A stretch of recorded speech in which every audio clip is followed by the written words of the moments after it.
Today on CityCast Salt Lake, as Salt Lake City prepares its bid for the 2030 Winter Olympics, I've been thinking a lot lately about Denver. In the 70s, Denver became the first city in Olympic history to reject hosting the games. So I called up Bree Davies and Paul Caroli from CityCast Denver to talk through Utah's Olympic aspirations and to get a temp check on the games more broadly. It's Thursday, February 17th, 2022. I'm Ali Vallarta, and this is CityCast Salt Lake.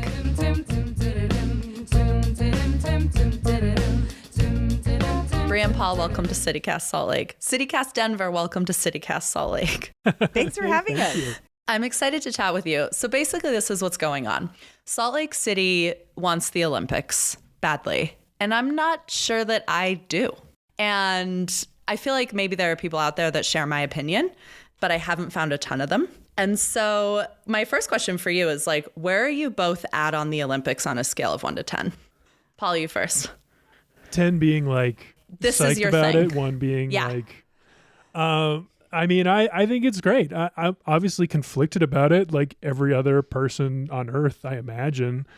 But I have such a strong nostalgic connection to it, like a lot of people do on the one hand. And then on the other hand, I recognize that the institution of the Olympics and the bureaucracy and all of the corporate influence on the games has been, for the most part, really, really negative. So you're a 6? I'm going to force you to assign a number. I'm a 5 in a tribute to the 5 Olympic rings. Wow, I didn't know Paul was going to go hardcore lukewarm on this. I know. I thought you were going to come in as a 9, Paul. Well, I don't know. I mean, I'm a rational person. Look at what the Olympics are. It's a calamity. Every 2 years, it's always a disaster. There's always budget overruns. It always exposes all of these problems in the host city. Maybe it makes them worse in a lot of cases. It feels like every host city, I don't want to get ahead of it. I'm saying Bree's stuff. The Olympics is great. Thank you, Paul. Do your job, Paul. Your job is to be pro-Olympics. You're supposed to be my contrarian, Paul. Paul is really good about that on our show. Just as a side note, he's always the good questioner to my hardcore leftist politics. Yeah. But all right, Bree, 1 to 10. I'm a 0. I mean, and it's funny because the Olympics are going on right now, right? And I've actually watched more of them than Paul has. So interesting. Oh, yeah, for sure. Bree's actually secretly a bigger Olympics fan. Okay, we're immediately in the gray space, I feel like. Yeah, it's hard to watch the Olympics in China and ignore what you're seeing in the background. I mean, you're seeing nuclear reactors in the background where they've brought in snow to do these epic things, which is the part that we're watching, the pageantry, the competition, the being on the world stage. I see all those things as being exciting and beneficial, but if we zoom in to a city perspective, I'm the biggest booster for Denver out there, but I'm also the biggest critic. And I'm critical of our policies and how we handle big things like this. So for me, the issue is I don't want us to take on something like the Olympics for the repercussions it will have on generally our most marginalized folks in the city. And that's mostly, we have a housing crisis. We have a crisis of houselessness in the city. I know Salt Lake is not different. And my concern is what happens to those folks when we take on something like this? When bigger things are coming to town, we tend to see more policing on our homelessness. And my fear is that will be a huge part of the Olympic bid is to let's sanitize Denver or Salt Lake and completely and hide these folks, not solve our problem, but hide them. Right. And so that's my biggest thing. And then also it's a money suck. Whether we pay for it or not, we're going to be paying for it.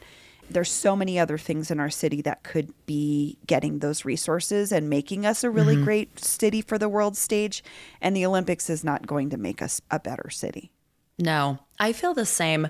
The cost, not just the cost to the city, but also who is this for? Because when the Olympics come to your city, as a local, you become an extra.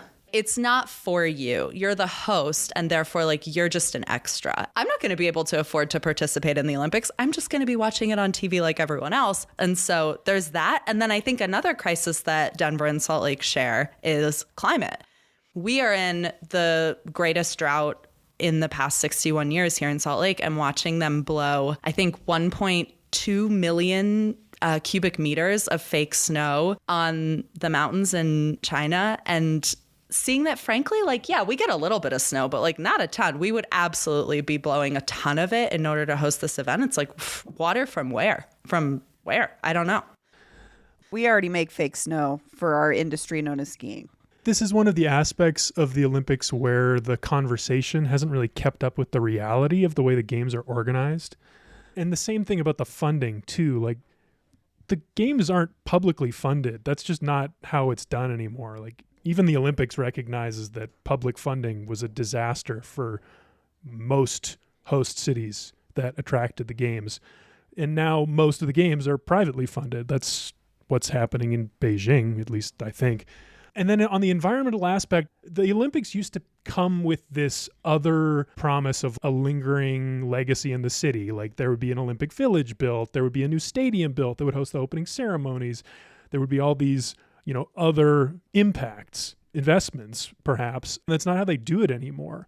In South Korea a few years ago in Pyeongchang, one of the main reasons why they won the Olympics is because they had this really innovative bid that was all based around modular construction. So anything that they built, they could tear down and reuse after the games. So the impact, like, by design, was to be minimal. Like, I'm not saying it would be nothing. Like, it would still be athletes flying in from all over the world. That's like hundreds of people, hundreds of air miles. I think that raises a really interesting question, which is, are they going to eventually run out of cities that want to host these games? And they are. It's happening already. It does feel like it's happening. And if they do, then what does reforming the Olympics look like? Is that going to be the thing that pushes it into a reformed Olympics? Can they be reformed? I mean, everybody who's like really involved in these discussions right now, this is the question. How do we change it? Because it's not working. I think there's a lot of compelling ideas on the table. One would be just have it be in Athens every year. This is an ancient Greek tradition. They already have the facilities because they hosted the Summer Games in 2004.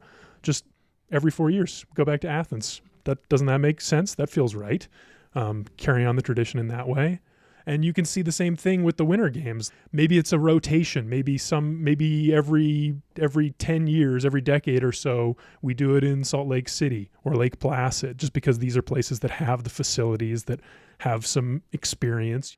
My interpretation is that that's actually part of Salt Lake's bid, because I've seen a lot of quotes from members of the committee in the papers saying they'd love to have it every 16 years in Salt Lake. Like, their dream is that they set up Salt Lake to be a semi-permanent host of the Olympics. You make an interesting point, because now I'm like, maybe that's better than having like a one and done approach. Yeah, I mean, you'd get good at it. Right. Well, and the facilities could be reusable in some capacity, because that's, one of the biggest criticisms is you can go online and look at 10 abandoned Olympic venues across the world or whatever. For me, it's like I think about Denver in the 70s versus Denver now. I could see why a bid was maybe more attractive then. We were a little cow town. People didn't necessarily know about us. The tourism draws weren't as big as they are now. We have not anything near that problem at this point. People want to live in Denver. This is like the sign to me, is like, as a person that grew up here in the music scene, when people are moving from New York City's music scene to be in Denver's music scene, we don't need help getting people to Colorado. I just don't see a need for it. And I just see it being a burden on our infrastructure that's already burdened. And, Denver has what I call a shiny bauble problem, which is we look at really big, fun, shiny projects and throw a ton of money at them. When I see a big project like the Olympics coming, is I want to solve these other problems before we attract more people. We need to take care of ourselves first. Right. For us, I think, as a city and as a state, our governor kind of said it best. Governor Spencer Cox said he thought the Olympics were healing of Utah's inferiority complex. And I love that he admits it. I mean, I will Denver say, like, won't I think admit that it wants to be somewhere else. We want to be as big as something else. We just really don't like being ourselves. He just said it. Right. He said the quiet part out loud. And do I think it's a good politically like I think it's a good way to govern? Not necessarily. But I'm like, okay, we can have that conversation because Salt Lake, I mean, has had and continues to have an inferiority complex. I think everyone in the Mountain West knows it. And so if that's what this is about, then like, let's have that conversation, but let's not put it behind the smokescreen of this is about the athletes or this is about resourcing our communities, because I don't think it is. I just had this thought, like, what if, because the Olympics were coming, our city's response was, let's finally get our transit system together? What if the Olympics coming meant, oh man, we are going to work as hard as we can to build workforce housing and do all these things? Then I would be like, yes. But it's not generally a driver for us to make things better overall. Yeah, that's the elusive dream scenario bid, is like, how can you craft a bid that works for the city and works for the Olympics? And it's just proving more and more difficult. Bree, why did Denver say no in the 70s? Because the Denver you described earlier, you sort of implied that they would have every reason to say yes. So last week on our show, we had Patty Calhoun on, who is the editor-in-chief of Westward, our alt weekly. She has been running that newspaper since 1977. So she has been in the thick of that change in Denver. And what she said really made sense to me, which was the good old boy network that was used to running the city and running the show, the big business interests, thought, oh, we can pony up this big bid and just push it right through and our citizens will say yes. And our citizens said, we don't want that. I don't know if Salt Lake City has this issue too, but there's a lot of mythologizing of us as this Wild West town where anything can happen. But it also is this like relentless individualism. And I think people actually exercised that. And the grassroots campaign to say no said, no, actually, we as the people don't want it. But I think, Paul, you might have a better response to why we said no. Yeah, I mean, I think it comes down to two big things. I mean, it's the grassroots campaign against everything you just laid out. I mean, there's this old boy network trying to force it through. They did a terrible job. Their plan was just like awful, like nakedly terrible. They said that they were going to host downhill skiing events on a mountain that doesn't have any snow. Why would you do that? Why would you even put that on paper? That's a terrible. You mean what's idea. happening right now? Yeah. They were going to take the biathlon route and go through people's backyards in a mountain town near Denver. And just like the budget was all wrong. They were going to put the Olympic Village on the campus of one of our universities in the city during the semester. Just terrible ideas all the way up and down. So that's the one part, the grassroots. But then the other part is the charismatic figurehead of the movement, which was Dick Lamb, who was at that time just a young man in the legislature. He was an accountant, and through his leadership of this anti-Olympics movement, he was this like rugged individual. Through his leadership, he really launched his own political career and went on to be governor and one of the most beloved governors, I think, in our state's history. And no less problematic. I mean, we have to be honest about Dick Lamb, too, as he had some very problematic views about women and folks who have immigrated here. But Paul makes an excellent point that the no on the Olympics movement had a figurehead that was catalyzing and electrifying. People were interested in what he was doing and like wanting to, people want to follow somebody who's got a very specific view of something sometimes. And if a grassroots campaign can get that, you can't buy that with money. You know what I mean? You can't buy good publicity that a person can actually create in people. It's the embodiment of the Olympic spirit in itself. I mean, for him to go up against this insurmountable force, this group of old cronies who had been running this state and this city for so long, and to overcome that just through the sheer force of the strength of his arguments, the power of his experience and his ability to communicate with people, that's human aspiration. That's why people tune in every evening to watch these events. That's a powerful narrative. And it also kind of perfectly and ironically parallels the Mitt Romney narrative, which is, in Utah's case, the old cronies were the Utah Olympic Committee, which were being charged with everything from sex scandals to perjury to bribery. And Mitt Romney came in and it launched his political career to be the Olympic savior. Interesting. And so very similar but different in that having an aggressive stance on the Olympics can launch a political career. And with Salt Lake bidding, I have to wonder if perhaps that's also very interesting to some of our current electeds, because they've been very aggressive in papers and in public statements about being like, it's not about us, it's about the athletes. And I usually feel like when someone has one talking point and it's that it's not something, that usually is that thing. And so You're not buying it. you gotta wonder. You're not buying it. You gotta wonder. Well, thank you both for your time and for hashing this out with me. It's nice to talk about the sort of similarities and differences in our cities. And thanks for joining me. Thanks for having us. Well, yeah, likewise, Allie. All good feelings from this side of the Rockies. Well, we'll see what happens. You might have to get in your cars and drive out here for 2030 to witness the spectacle. You can stay in my apartment. I'll rent it to you for $2,000 a night, because I will be in Florida. You are smart.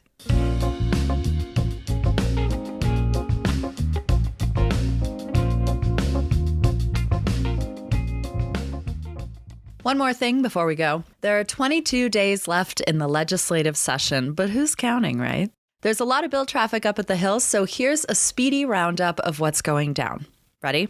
There will be a tax cut, which seems good, and we'll also get a little cash back next year, but it will draw $200 million from Utah's education fund, so I'm calling it a net loss. Lawmakers decided they will not repeal the death penalty in Utah. The bill to do so didn't make it out of committee. There's a hateful bill now in play that would evaluate the weight, height, and wingspan of transgender student athletes to determine if they can compete on sports teams that align with their gender. A bill that would guarantee state employees paid bereavement leave after a miscarriage or stillbirth passed the Senate and is headed for the House. There's a gondola-related Senate resolution that calls for the least impactful solution in Little Cottonwood Canyon. And the Education Committee is looking at a bill that would roll out funding for full-day kindergarten across the state if parents want that option. Shout out to all the reporters who are up at the Hill every day making sense of this process. You are the real heroes. And if you see one around town, you should buy them a drink.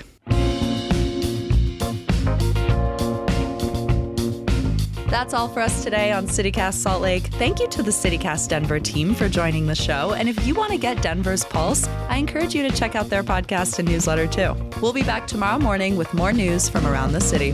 Bye.